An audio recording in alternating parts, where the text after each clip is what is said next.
Atiya sin thungna kublakpa, nongi mapai singna puduna humlakpa, akan mamalang mana, taibang kanagi mikapu kaihali. Matam kaina satpi lairang magi lainamsu yairari, ahingi thabal mangonda. Kumkang naiba lainam dubusu oklari, atithi oina ahingi asikpa mana. Taibang kanagi bidhibu kupsinduna, irol nungda lengdana, mapok kaihanda lupsinduna thamkhige mikup khara. Hospital gi bed ta taduna awaba karisu yauda ningai da tumlibi miyai chalap tawrabi nupi adugi nakalda mitludagi pirang lepa laita sintha waraubagi mamisu uttana karisu hainingdaba sakpamda hairai nason bigna nungsiba khonjelda artina. Nang hagoloba kaigino nangna sumai sum tawduna lairise. Ay yamna waye. Ay nawa mayam hairaga nang hawdoklise. Nang wa amatangdi hayuba. Ay thawnaw ay sageba. Asam na lairati. Ay karam na itanta layo haibano. Hawgolosi. Sanglaba matam kayase. Nang naibo sumitanta thambito na lakli. Nang ko'y mankre. Hawgolosi. Ima. Nachasi yamna ware. Nachagi mataw si yeng bagam libro. Pare ima, nachahi yeng amok laklaki. Side table da thamliba bag tudagi ningthina thuplaba rumal do lakthoktuna mapi singdu ningthina teithoklaba matung mamada amongtang nungsina yengjeramlaga tholai. Tapna thingjinbiramduna mamai leithurakpadani khangawda kanagumba amada thingzilubadu. Document khara isai saina taribado khomjin gi khanna khuting thukjarakpadani nupa manba khonjelna lumlum launa chairakpadu. Namai adu yam thakliduna kaigino. Thamoi kaina tholaklibisida amo maithakpi tahanbiri tanja kaina lakpa mahakna. Arti tapna sum yenglubada document sing adu patient gi details yawba khara oina ui. Asham yengkhalakpada ne maduda hikta arure ure mayek lana thariba mayek tu Rajkumar marjing lemba ma RK marjing lemba haibasi mama ibe mata bhastabu yenglibaduni haibadi khangi adabu masakte mukphaba udri maramdi mama gi watana ba ma amukta yaudri thoni da loina sinakhibani. Hey miss lambi se thachinuna thambire ai thenge sathokpiyo khita kone yengo. Amuk susope nupisi fat handoi nupado gamgam chaki. Tungdagi yengbada aduki matik yengning hanba amadi pokhalli. Adubu ugedi fanghaudre nupa magi masaktudi maithakpi oiringaida. Arti munna yengduna angakpa sakpamda ngahak leiramlaga adum tholai. Somdana nongmidang wairam tasilakpa aduda Dorenga laimaga macha ngaibu oina wari tablap sanari. Dorena, Mama, nacha si saure ni khangawdeda matamse. Ai ngasidi thengi ni kaidobu yawrasano. Makhoi baba lambi da leiramgadaba mali phone tawrubadadi hali ena haikrabani. Doren laimagi wari marak thattuna karigumba aruba ma hairai.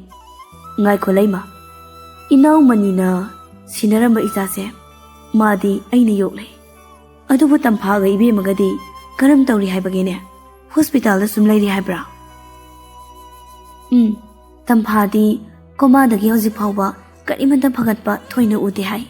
Nasa arti budine mana hana tawjariba hotel ado adum tawri hai. Mamagi manakta nungtigi ne la ina so haibani. Doren tapna aidi ichado masakpu khanglaroido. Makhoi pabwa nasa tumidi masak onthokna phajakrebu hairiye. Doren nu ngaitana majin mapwase masak khanglaroido mama. Laima Doren mu themjin birai. Adugi sumatam laksanida makhoi pabwa kaisho hena khanjin biruno.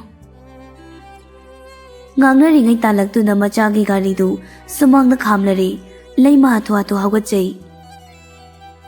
Haima thoiba kaidore adukta haradiya. Kishu tawdida ngasidi khara wari aduna yumdadi yawragena parpak thorakpa. Ihe angawbasidi Imadi pakhatluredana. Marjing lemba tapna. Ima. Laima mangkhong thange tawrambadu ngasidi machagi khukausi tu chungkhiba khangde adubu kari sukhanda saduna hanglai. Kaidore thoiba kai hainingge nangbo. Marjing lemba sanong laktuna sangom sembiyo. Laima pakhatlambada hojiktada nonglai. Semlagi irulu thoamo. Marjing lemba irulu raba matung hatu mayai kada kumlai. Ure mapana phamlibadu jangsilaktuna mapana phamlibadu gi nakanda phamthaduna hairai. Babo nacha ngasidi kainom tangjagi. Doren tapna kaidore thoiba kai hangningino nei chabo. Babo nacha bu warobi gano. Aibu pokpi imasi kanano. Machagi wahangda mi pairuba amta leita machagi maithongda munna yingduna khumlai dorena. Karigi ichada waraugadagine. Miwai boina poklabadi. Aibu pokpa pokpigi ming masak laifam khangba thoina. Pokpiriba ipa, pokpiriba ima, makhoi anigi masak mamingdi ichana khangpham thoi. Ipa haige. Isagi pabungi mingna RK Mani. Amadi isabu pokpiribi imagi mingna RK Tampasta kawi. Machagi sangom piruge khana tholakpa Laima sanariba wari aduna makhong thangdokpa ngamde tumin thongjinpanda tumin laisinduna lay. Doren tamna mung makha tarai. Napuga nabokana aikoi isin inaw ani khakta pokpi. Aduna isagi oiba lambi amamamna thambirai. Piklingaidagi manini larik laisu ka hena hairai. Adubu aidi napugi mo sinduna ngantana aina thabakpu mamayoknari. Nabokna chatuna Nama lemal se pamjana thijaduna aiga lohongle. Napana nama ibe mathambas nabu thirakpada napuga nabokana inthoktuna tongana thambire.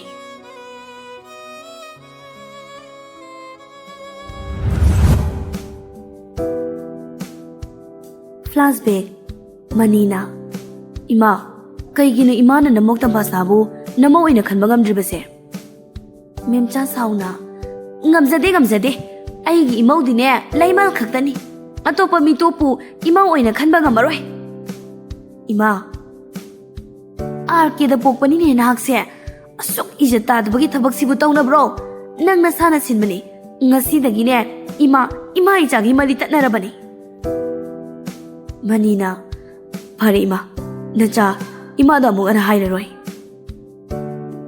Phare ima nacha ima da amuk ana hairaroi. Mani imungda changlaktuna Tampha bu kaurai. Tampha kaidorige nangbo?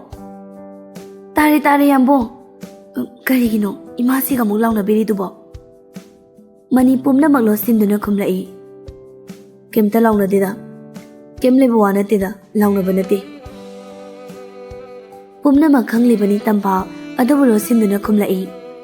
Pharese sakthi jarak lagi. Nongma haukibana Tamphasu tha sujilaktuna hospital da pukhatli. Hayeng angang unagani haibagi nungdang aduda Mani mayamba Dorengi nakta lai. Manina Yambo Dorena kaidore Mani. Mani mayambagi makhong mayada famthaduna khuru khuda kunduna hairai. Ngasi phawbada yamungi mafamda Nanauna kariwa posak amatani rakhiba leitri. Adubu ngasidi kaino matang nijage. Hayune karino Mani. Mani magi purse to hangdoktuna lupa 10 chapi amakhak yauribadu uttuna kaptuna hairai. Yambo nanaugidi ahenba karisu leite masinatana. Nanaw nupido hayeng angang unagadabagi hospital da lehori. Nanaw to paisa khita pibiyuba. Doren mapi tarai manawgi matawda tamna hogatpiduna lesing yangkai sinarakli. Mani chatlamdaida hanna nairami hayeng soidana itaimsiga lakpiyo haina. Mani machanupang phangjari macha apisak adu mamagi tampaktagi lokhatpiduna mayambung lepliba adomda jangsilaktuna angang adu lau haiduna ingit tawrai. Doren tapna lawi. Mani momo noktuna makha tarai. Yambong, isil inawgi mari tattanaba, miyoiba kauba mapoksida, amadi miyamna sakna sonaduna, machin manawgi maridu, kayamuk yamna lui haibadu, utlamlagi khanna. Aigi ahanba phangjaraba, RK Mangolgi sagaigi ahanba masunu pase. Yambong, nangonda nanawna sinarabane. Kaplaga nunga sidagi, ay leiri basidi, wahaba pabiro. Item sigi, aigi isase, nangi na chani. Yambong, nangi oina lengdana oijaro. Doren amade lay mahal, manaw ani de mapita na yenglai. Khangu ko taibang na khoisu. Ngasi, aigi horakpam ichil inawgi, nungshiba mo, taibang amatada, kanagumba amana, men mangamdabani. Luraba tanpamda, ima ipana thamiramba, isil inaw na tanalayroy habase, tariba, uriba paliba na khoina, pumnamakta tahalamuko. Ngasi inawgi mamal yamlaba khudol sina, nayamagi punsibudi kanbiri. Thawai majasi, kayada nungsiribano layma. Isagi mingdi, marjing lemba haina thola sine. Khang bakanba, mithoi mihenba oinaba, natra. Mayamda pirang lagta momono e.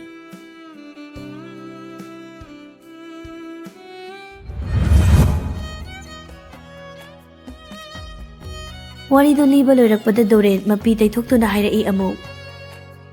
Nangbu poklaba matung, RK Mani, hotel semgat sagat haujarakpada. Lautunaba kharadagi, nangi pabung laikhidre. Adubu nama ibe matam phasnana, wana hotnajaduna, hotel adubudi, ningthina sembal loiraba matung, hotel ado, sanghabagi lakpagi lambida, car accident amadagi, hauzik komada lairibadani. Adugi matung, ipana hauzik nakhoi anibu ningthina yengsili. Ipana nachangi mingdi RT haina tholi. Masa kayam phajakraba janida. Nachando khayeng hospital chatpada hek unaro. Marjing lembana adudi hospital da pabung. Mani. Mahak adu nangbu pokpi imani. Ngasai makai wari taramba lay madu piji na mapi taythuktuna tapna sangong glass puthoraktuna pirai machada.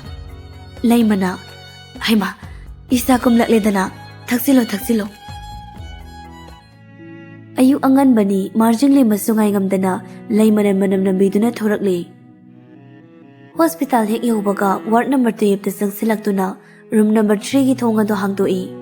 Ure mabu pokpi mamagi taseng masaktam. Marjing le machangsilai aduga haida i wahai kaya. Ima nang sumaina laigano nacha lakle. Ima amuktangdi nachagi koktaksida nanthabiduna isagi di ima lairi haibiyuba. Taibang pumbana nangi di nama angawbini hairabasu. Miyoi bagi mapok taret hainariba sina taseng namak lairamba thoklabadi. Imaga shum laijagi haina haijagani. Awaba wa maigi achak pamaisa kayana sahi kaya tumphak tumbai suna BDC da kupsinduna thamlakpani. Karigi thaklaktabano ima nungtigi aina nanakta changlakpada nangse aina poksabadune haiduna haiba ngamloi. Lonthoktabigum tumina awaba yawda tumlambana nangi tumba kairabra ima.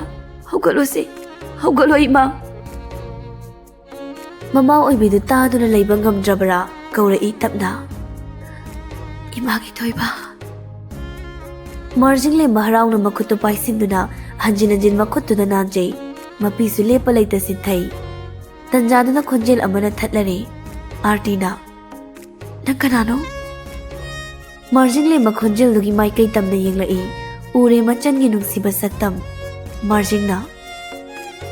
Yambungi sanabacha. Arti ngakna yengjarai tathak mama da yenglubada mani hairabagum mangak nomi. Arti tapna. Yambung. Oyen krasi matang asida poloigi oiba kaina bidai. Machu cha marak sanglabasu thamoidagi sengna thokjaba aigi nungsibani.